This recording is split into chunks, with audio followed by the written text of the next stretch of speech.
Cidade do México, dias de hoje. No silêncio da nave central da Catedral Metropolitana, um pêndulo oscila sobre o chão. Ele não marca as horas. É um instrumento de diagnóstico para um paciente terminal. Ele mede o quanto este gigante de pedra, de 127 mil toneladas, está morrendo. A cada ano, a estrutura afunda e as paredes exibem cicatrizes. Rachaduras correm do teto ao chão como veias abertas. Guias dirão que é culpa do solo argiloso do antigo Lago Texcoco ou da extração de água. A ciência explica o como, mas a história, a verdadeira história apagada, explica o porquê. O que acontece com a catedral não é apenas um acidente de engenharia. É uma vingança arquitetônica, lenta e silenciosa, orquestrada por uma civilização declarada morta, mas que continua lutando na escuridão sob nossos pés. Para compreender a magnitude do crime arquitetônico que é a catedral, precisamos caminhar pelas cinzas do dia seguinte ao fim do mundo. É a manhã de 14 de agosto de 1521. O ar é irrespirável, carregado de fumaça e morte. O silêncio substituiu os tambores de guerra. Tenochtitlan, antes uma metrópole vibrante de 200 mil habitantes, comparada a Veneza por sua beleza e ordem, não existia mais. Agora era uma paisagem lunar de destruição.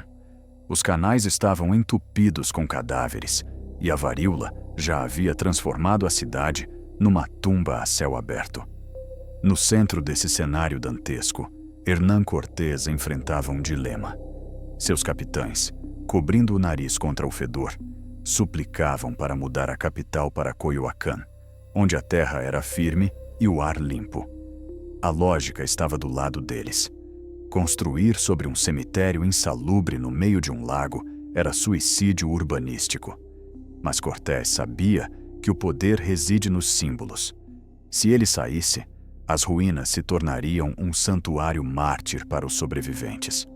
Ele tomou então a decisão mais fria de sua vida, um ato de guerra psicológica. A cidade ficará aqui. Onde estava o templo do demônio deles, estará a casa do nosso Deus. Começou a logística do ódio. Cortés ordenou que o templo maior, uma montanha artificial de 45 metros, o local mais sagrado das Américas, fosse não apenas demolido, mas canibalizado. A força de trabalho eram os próprios sobreviventes astecas. Guerreiros e sacerdotes escravizados foram forçados a usar marretas de ferro para quebrar os altares onde seus ancestrais rezavam. Era uma humilhação desenhada para quebrar a alma de um povo. O barulho da demolição era ensurdecedor, e uma nuvem de pó cobria o vale permanentemente. Mas o mais perturbador era o material. As pedras de Tezontle e andesito haviam absorvido séculos de sangue ritual. Elas carregavam uma energia pesada. Para os arquitetos espanhóis, era apenas material de enchimento. Eles começaram a mover os blocos. As pedras do Tzompantle, o suporte de crânios, foram jogadas nas fundações do Palácio do Arcebispo. As pedras sagradas do topo da pirâmide tornaram-se a base das colunas da catedral. A mensagem era clara. O seu Deus agora é o degrau para o nosso Deus. O custo humano foi devastador. Milhares morreram de exaustão, acidentes e doenças. O Frei Motolinia chamou essa reconstrução de a sétima praga. Os espanhóis acreditavam ser o triunfo da civilização. Mas eles cometeram um erro fatal, nascido da arrogância. Eles esqueceram que quem movia as pedras eram os astecas. Para o capataz espanhol, a pedra era um objeto inanimado. Para o indígena, a divindade residia na imagem. Ao ordenar que usassem os restos do templo, Cortés entregou aos vencidos a ferramenta perfeita para a resistência. Foi no meio desse caos que o plano silencioso nasceu. Não houve reuniões secretas. Houve apenas um entendimento tácito entre os trabalhadores. Eles perceberam que os espanhóis não se importavam com o interior das paredes, desde que a fachada fosse cristã. Eles perceberam que poderiam salvar seus deuses, não fugindo, mas escondendo-os no último lugar onde o inimigo procuraria, no coração da própria besta. A destruição de Tenochtitlan não foi o fim, foi uma metamorfose. O templo maior foi digerido. Enquanto os padres benziam as fundações com água benta, os trabalhadores preparavam o maior ato de sincretismo subversivo da história. A catedral começava a subir, mas a armadilha já estava armada. Sob o sol implacável do Vale do México, o arquiteto Cláudio de Arciniega caminhava entre as fundações da nova catedral. Ele carregava desenhos inspirados no Renascimento espanhol, sonhando com abóbadas que proclamariam a vitória da cruz sobre a serpente. Mas Arciniega sofria da cegueira comum aos conquistadores. Ele via as pedras, mas não via os homens. Para ele, os milhares de indígenas cobertos de cal eram apenas tábuas rasas. Ele não sabia que caminhava no meio de um exército de infiltrados.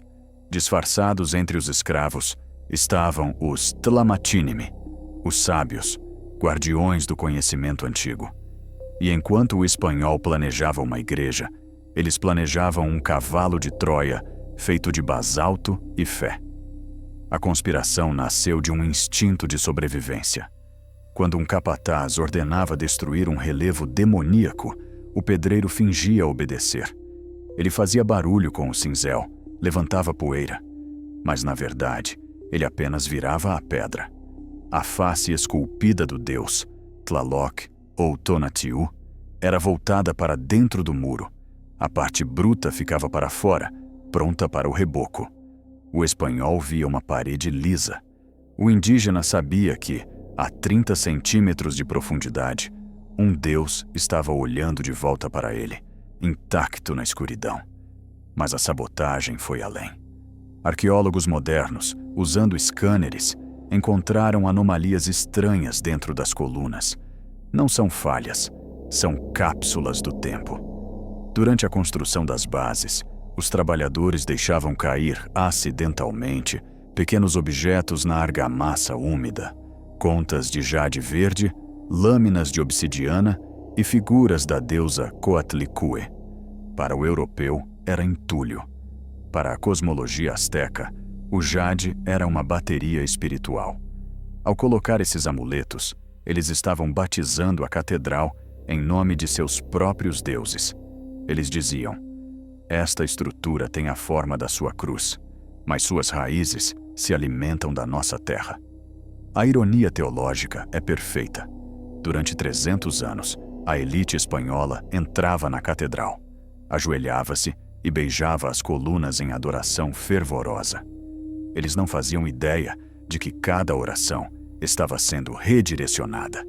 Quando um fiel rezava para São Pedro, ele estava fisicamente ajoelhando-se diante da estatueta de Tlaloc, escondida na base daquela coluna. O cristão fornecia a energia, o ídolo absorvia. Era o conceito de ídolos atrás dos altares. A catedral não destruiu a religião antiga. Ela a engoliu e preservou, como um cofre construído pelos próprios ladrões para proteger o tesouro que queriam roubar. O disfarce era perigoso. Frades franciscanos escreviam a Roma maravilhados com a estranha devoção dos índios que choravam abraçados às paredes. Eles achavam que era amor a Deus. Não percebiam que o indígena chorava pelo exílio de seus deuses, tão próximos e tão inalcançáveis. Mas a conspiração nunca foi descoberta, porque os espanhóis subestimaram a memória indígena. O resultado é um edifício esquizofrênico. Se você tocar as paredes hoje, sentirá o frio da pedra. Mas se pudesse ouvir sua história, ouviria duas rezas diferentes ao mesmo tempo, dirigidas a céus diferentes, no mesmo espaço. A catedral tornou-se o edifício mais hipócrita e sincero do mundo. Sua fachada mente, mas sua estrutura reflete a fusão violenta do México. Assim, o cavalo de Troia foi fechado, o teto foi posto, o ouro aplicado, o Te Deum cantado. E lá embaixo, nas trevas das fundações, os deuses astecas abriram seus olhos de pedra e começaram a esperar. A pedra sempre vence no final.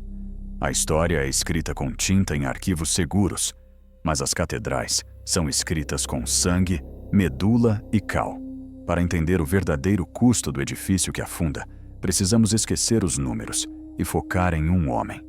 Vamos chamá-lo de Cuautli. Em Nahuatl, seu nome significava águia que descende. Mas agora, no ano de 1573, ele é apenas Juan, um nome cristão genérico, dado com um borrifo de água benta que ele não pediu. Juan tem 28 anos, mas seu corpo parece ter 50.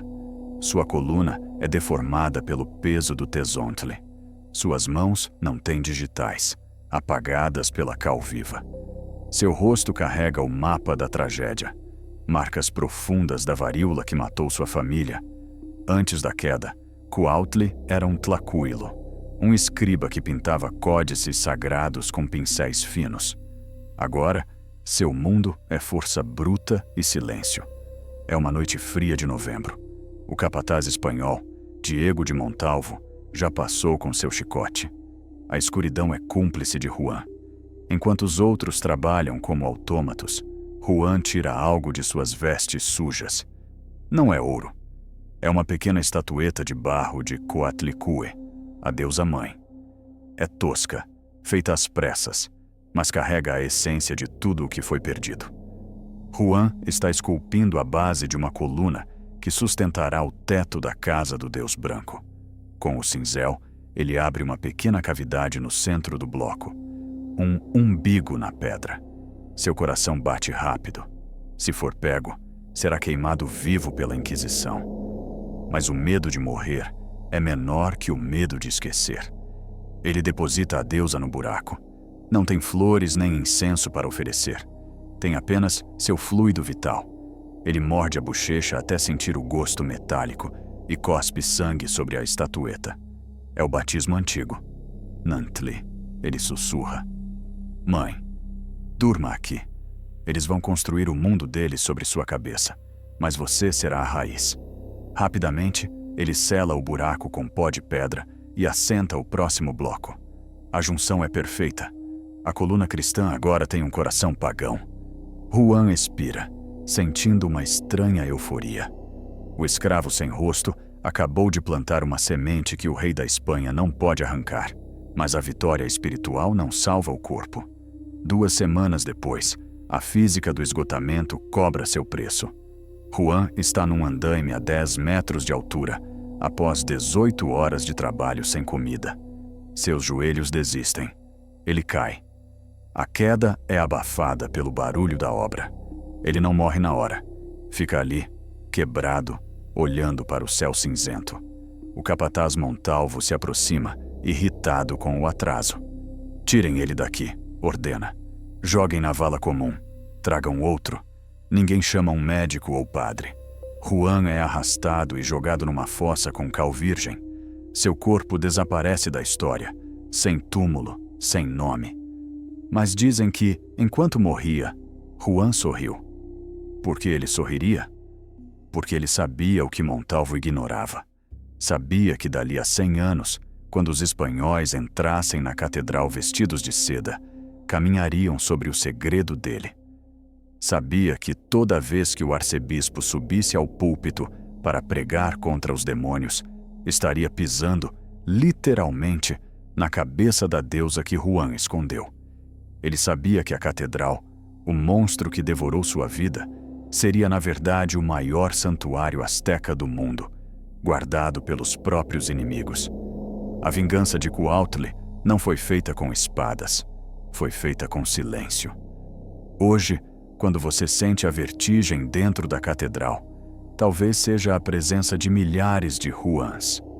Eles estão na argamassa misturada com suor, nas fundações feitas de ossos, e os deuses deles continuam lá, abraçados pela escuridão das colunas, esperando a pedra rachar. Você teria a coragem de Cuautli? Teria a força de passar a vida construindo o templo do inimigo, apenas para deixar uma marca que ninguém veria? A maioria de nós quer ser herói, mas a história é construída por vítimas que se recusam a desaparecer. E às vezes, a única vitória possível é garantir que o seu silêncio seja mais alto que o grito do conquistador. O corpo de Juan virou pó no século XVI, mas a coluna que ele construiu ainda está de pé. E enquanto a catedral afunda na lama do lago, ela se aproxima cada vez mais de Cuautli e de seus ancestrais. No final, a terra sempre reclama o que é seu. Dizem que a fé move montanhas, mas no caso da Catedral do México, o que moveu as pedras foi a prata. Rios de prata, extraída das veias de Zacatecas, fluindo para uma obra sem fim. Se as paredes pudessem falar, não recitariam a Bíblia, mas livros de contabilidade obscenos. A construção durou 240 anos, de 1573 a 1813. Enquanto os andaimes cobriam o zócalo, dinastias mudaram, a Revolução Francesa aconteceu e o mundo mudou de cor 3 vezes. Mas no México, o martelo continuava batendo. Quem pagava a conta? Oficialmente, a coroa. Na prática, era um esquema de pirâmide sustentado por 2 impostos sangrentos: o quinto real e o dízimo. O dízimo não era uma doação voluntária, era um imposto sobre a sobrevivência. Cada camponês indígena era obrigado a entregar 10% de sua produção bruta. Se a família passasse fome, a igreja ainda levava sua parte. Deus não aceitava desculpas. Estima-se que a receita da obra ultrapassou os orçamentos de todas as cidades da Nova Espanha juntas. Enquanto a capital fedia a esgoto e leprosos brigavam por comida nas ruas de terra, a catedral engolia barras de ouro. O contraste desafiava a sanidade. De um lado, galeões trazendo seda da China para financiar capelas. Do outro, famílias indígenas vendendo os filhos para pagar o imposto eclesiástico. A catedral não foi feita para abrigar os pobres, mas para humilhá-los. Ela gritava: "Nós temos o ouro, logo temos a verdade." Mas se havia tanto dinheiro, por que a demora? A resposta é a corrupção. A construção foi o maior esquema de lavagem de dinheiro da era colonial. Vice-reis chegavam com mandatos curtos, olhavam para o fundo de construção e viam sua aposentadoria. Obras paravam por falta de fundos, enquanto novos palácios de verão eram inaugurados. O clímax dessa obscenidade aconteceu no século XVIII, com o Altar dos Reis. O arquiteto Jerônimo de Balbás criou um retábulo de 25 metros de altura, no estilo churrigueresco, um barroco tão denso que causava vertigem. Ele cobriu tudo com folhas de ouro de 24 quilates. Tente visualizar. Enquanto o México enviava ouro para as guerras da Espanha, a igreja reteve o suficiente para criar um sol artificial dentro da caverna escura da nave. Quando as velas eram acesas, o reflexo feria os olhos e obrigava a alma a se curvar. Era uma arma de choque e pavor. O custo moral foi incalculável. O ouro daquele altar poderia alimentar a população indígena por 1 ano. Cada querubim dourado custou a vida de 3 mineiros mortos por mercúrio. Quando um camponês olhava para o altar, a igreja dizia que ele sentia a glória de Deus, mas provavelmente ele sentia o peso de sua insignificância. O brilho dizia: "Seu sofrimento vale a pena para que eu brilhe." Mas a ironia final é física. Apesar de todo o ouro, a catedral nunca comprou estabilidade. O altar dos reis é pesado. O retábulo acrescentou centenas de toneladas em um ponto crítico. A ganância acelerou o desastre.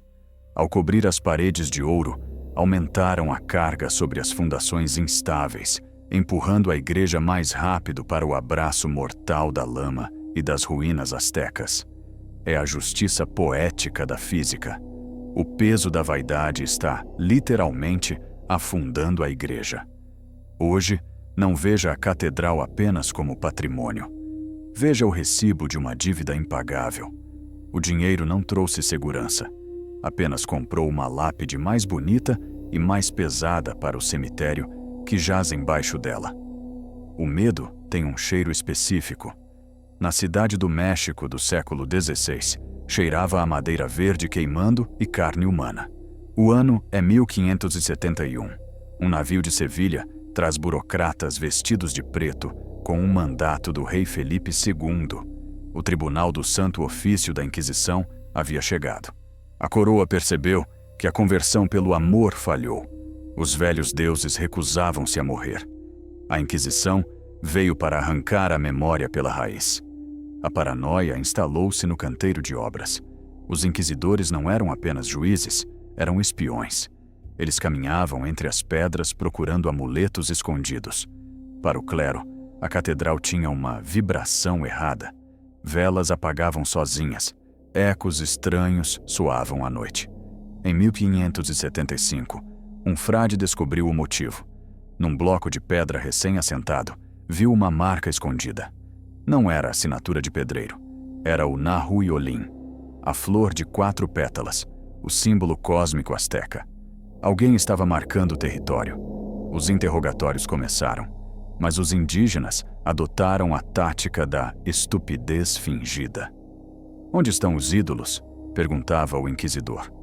"Não há ídolos, padre. Só pedra." "Quem canta nas paredes?" "É o vento." Mas o pânico espanhol tornou-se absoluto quando a terra cuspiu o sol. Durante escavações no átrio, as pás bateram em algo colossal: a Piedra del Sol. O famoso calendário asteca, um monólito de 24 toneladas, com a face terrível do deus Tonatiuh pedindo sangue. O arcebispo olhou para aquele disco e viu o diabo. A lógica seria destruí-lo, mas o medo era tanto que eles não ousaram quebrá-lo, talvez temendo liberar sua energia. A ordem do arcebispo foi um assassinato ritual. Enterrem-na, mas com a face para baixo. Eles forçaram o Deus Sol a beijar a terra, sufocando-o na escuridão, para que a cruz da catedral projetasse sua sombra sobre ele eternamente. Isso não acalmou os espanhóis. Eles sabiam que o monstro dormia sob seus pés. Então vieram os autos de fé. A praça virou um teatro de horror. Hereges e feiticeiros indígenas eram queimados vivos. Mas o efeito foi o oposto do desejado. Para o trabalhador indígena no alto do andaime, ver padres de preto queimando pessoas não era justiça cristã. Era sacrifício humano. Na mente deles, a Inquisição continuava a tradição asteca de derramar sangue para apaziguar deuses. O medo, em vez de apagar a memória, a solidificou. As paredes da catedral tornaram-se um bunker. Se antes escondiam ídolos por devoção, agora era por desespero e proteção contra os monstros de batina. A Inquisição quebrava ossos, mas perdeu a batalha arquitetônica. Eles criaram um edifício esquizofrênico. Por fora, a autoridade de Roma. Por dentro, a resistência do México. O terror garantiu o silêncio. Ninguém traía o segredo quando o preço era a fogueira. A instituição mais poderosa do mundo foi enganada por pedreiros analfabetos. Eles nunca entenderam que, ao enterrar a Pedra do Sol de bruços, não a estavam matando. Estavam plantando-a. Hoje, se você fechar os olhos na catedral, talvez sinta o que os inquisidores sentiam: o desconforto de estar num lugar que não te quer ali. A sensação de que o chão está tentando te expulsar. Eles chamavam de demônio. Nós chamamos de memória. E nenhuma fogueira conseguiu queimar isso. O tempo é uma ilusão na cidade do México. Acreditamos que o asfalto sela a história, mas a terra tem memória.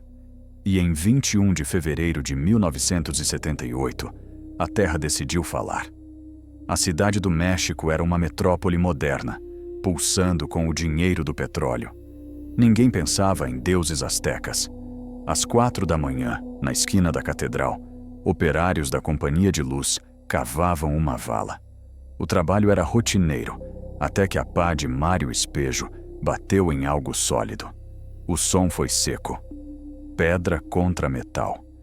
Eles limparam a lama, esperando encontrar uma fundação colonial, mas a lanterna revelou um rosto de perfil, com sinos dourados nas bochechas, fechado num sono de morte. Continuaram limpando e encontraram um torso nu, braços e pernas desmembrados num caos circular. Eles haviam encontrado Coyolxauhqui, a deusa da lua. Na mitologia, ela foi esquartejada por seu irmão Huitzilopochtli. Aquele monólito de 8 toneladas não era apenas uma escultura, era a cena do crime divino. A descoberta caiu como uma bomba. Arqueólogos do Iná chegaram de pijama e choraram ao ver a pedra. Por quê? Porque a história oficial dizia que os espanhóis haviam destruído tudo. A pedra provava que isso era mentira.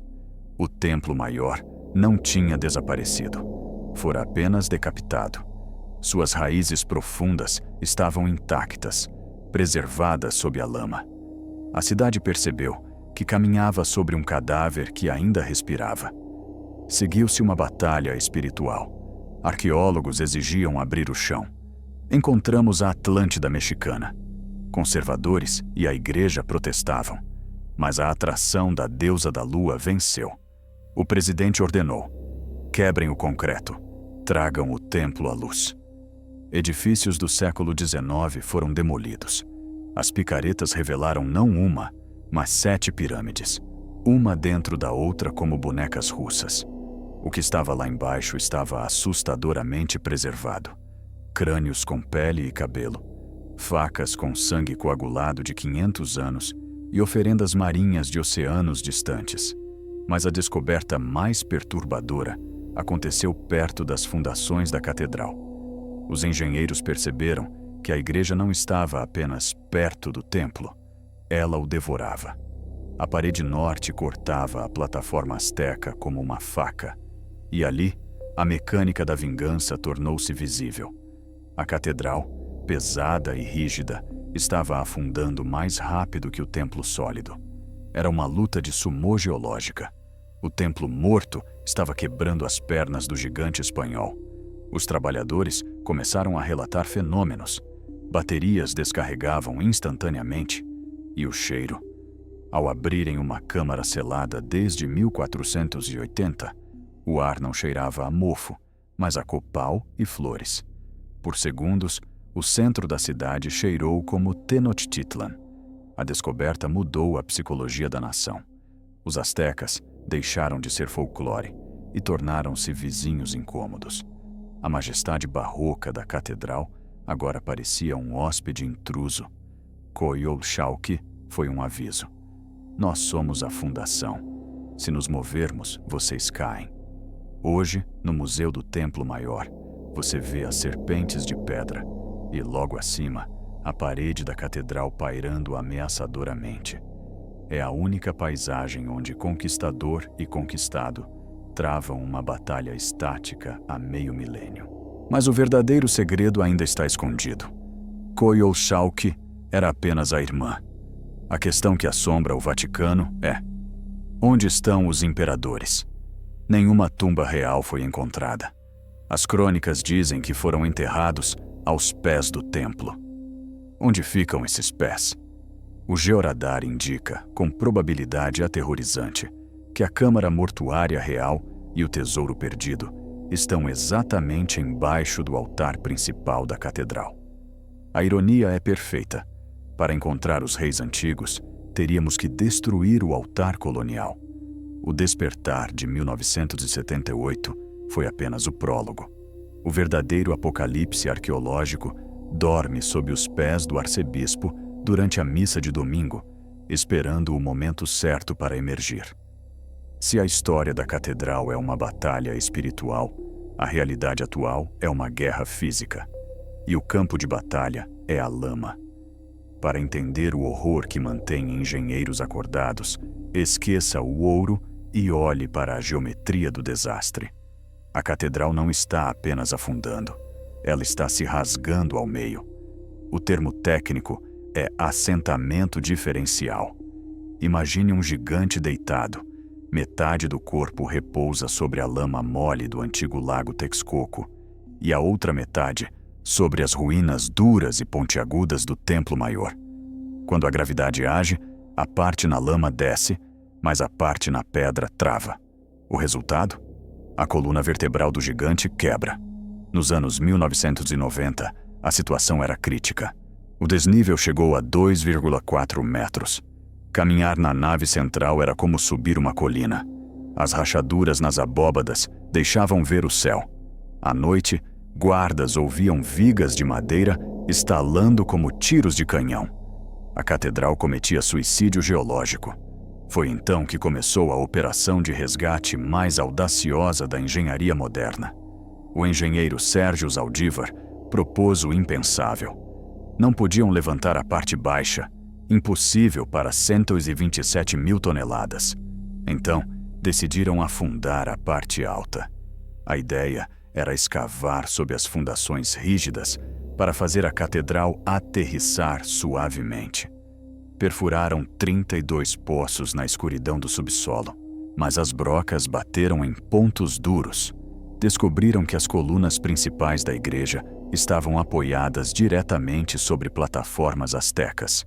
Os construtores espanhóis usaram os monumentos pagãos como sapatas. Isso confirmou a tese. Eram gêmeos siameses unidos pela pedra. Não se podia remover o templo sem derrubar a igreja.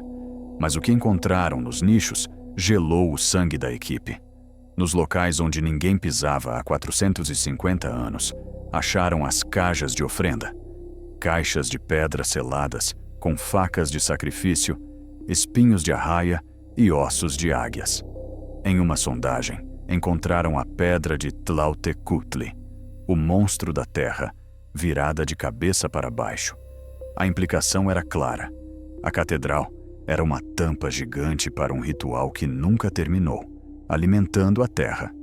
A tensão era palpável. Operários nos túneis relatavam luzes falhando e um silêncio habitado. A catedral tentava descer pela gravidade. O templo tentava segurá-la. O edifício estava preso num abraço mortal com sua própria vítima. A subescavação funcionou. A catedral endireitou-se, as feridas fecharam. Foi um triunfo da engenharia, mas houve um preço.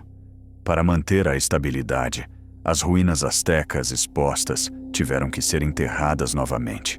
Vimos a verdade, tocamos nela e fomos obrigados a selá-la com concreto.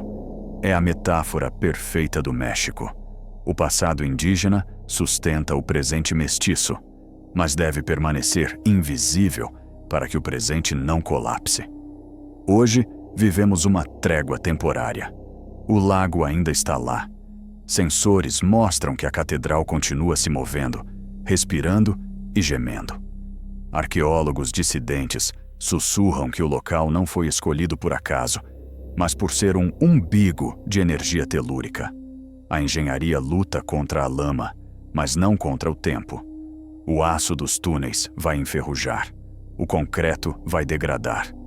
Mas a pedra vulcânica dos deuses é eterna. Ela vai esperar o concreto virar pó para finalmente reclamar o que é seu. Quem venceu a guerra de 1521? Se olhar os mapas, a Espanha venceu. A cruz esmagou a serpente. A catedral parece o ponto final dessa sentença de morte. Um monumento ao poder europeu. Mas se você estiver no Zócalo hoje e olhar para as pessoas, a resposta muda. Olhe para os rostos na multidão. Eles não têm os traços dos conquistadores. Têm o rosto de Tenochtitlan. Cortés conquistou o território, mas a genética asteca conquistou o tempo. Os descendentes dos pedreiros que esconderam os ídolos são os mesmos que hoje rezam dentro das paredes. E a fé? Na entrada da catedral, sente-se cheiro de copal, a resina sagrada asteca, não de incenso romano. Do lado de fora, os concheiros dançam com trajes pré-hispânicos. O catolicismo não conquistou o paganismo no México, foi devorado por ele. A Virgem de Guadalupe apareceu no exato local de Tonantzin, a deusa mãe. Quando um mexicano reza para a Morenita, ele está, no fundo, rezando para a terra. O plano de Cuautli, nosso pedreiro anônimo, foi um sucesso absoluto. O cavalo de Troia funcionou melhor do que imaginaram. Ao esconderem seus deuses na estrutura cristã, garantiram que os inimigos se tornassem seus guardiões. Se os ídolos tivessem ficado do lado de fora, teriam virado pó. Emparedados, tornaram-se cápsulas do tempo perfeitas. A catedral não é um templo cristão sobre um cemitério pagão. Ela é o maior sarcófago asteca do mundo. Os espanhóis gastaram milhões e dedicaram séculos para proteger o legado que queriam destruir. A vitória deles foi apenas de fachada. As paredes são barrocas, mas o coração é de obsidiana. E a vingança do lago? É justiça histórica. A terra reclama o que é seu. Engenheiros dizem que a catedral vai sobreviver, mas o tempo geológico ri da engenharia humana. Daqui a 1000 anos, quando o concreto sumir, as pedras vulcânicas do Templo Maior emergirão novamente, eternas. A história é um pêndulo. O legado de Cortés é um edifício rachado. O legado asteca é a alma de uma nação que aprendeu a rir da morte no Dia dos Mortos. A catedral é o testemunho final. Um corpo cristão com alma indígena, monstruosa, torta, afundando na lama, e absolutamente magnífica. Ela é o México. Começamos com uma pergunta: o que está sob o altar? Agora sabemos. Há uma lição sobre a indestrutibilidade da cultura. O rei Felipe II quis enterrar a verdade, mas esqueceu que sementes também são enterradas. E a catedral é uma floresta de pedra esperando nascer. Se você encostar o ouvido na coluna certa no silêncio da noite, talvez ouça um coração de pedra pulsar. Cuauhtémoc sorri na escuridão. A guarda dele acabou, mas a vigília dos deuses continua. E agora, tenho uma pergunta que exige honestidade brutal. Imagine que é 1573. Seu mundo foi destruído, sua família morta. Você é escravizado para construir o templo do inimigo sobre as ruínas de sua casa. Mas você tem uma chance. Um momento de distração do guarda e um buraco na parede. Você tem um pequeno objeto sagrado na mão, a última lembrança de quem você era. Você teria a coragem de Cuauhtémoc?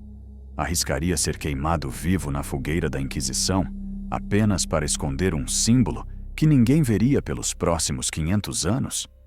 E se o fizesse, o que você esconderia? Qual objeto ou memória define quem você é e que você gostaria que fosse encontrado no ano 2500, quando nossa civilização virar pó? Deixe sua resposta nos comentários. Eu leio todos, porque a história não é feita apenas por reis, é feita por pessoas como nós. Se esta história fez você ver as paredes antigas com outros olhos, cumpri minha missão. Mas lembre-se, este é apenas um segredo. Existem centenas de palácios guardando mistérios que fariam o Vaticano tremer. Para não perder a próxima revelação, inscreva-se no canal e ative o sino, porque o YouTube, assim como a Inquisição, às vezes tenta esconder a verdade. Até a próxima.